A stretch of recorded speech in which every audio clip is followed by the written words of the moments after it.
হাসান। এখন আমি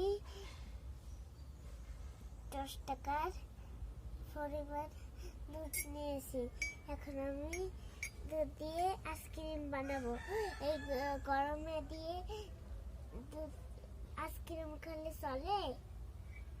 এখন আমি বিস্কুটটি গুঁড়ো করে নিয়েছি। এখন আমি একটু একটু করে দুধ দিয়ে দেব।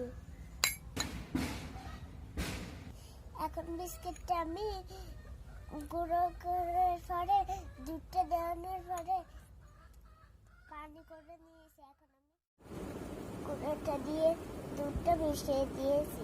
এখন আমি ঢেলে দিব। এই দেখ,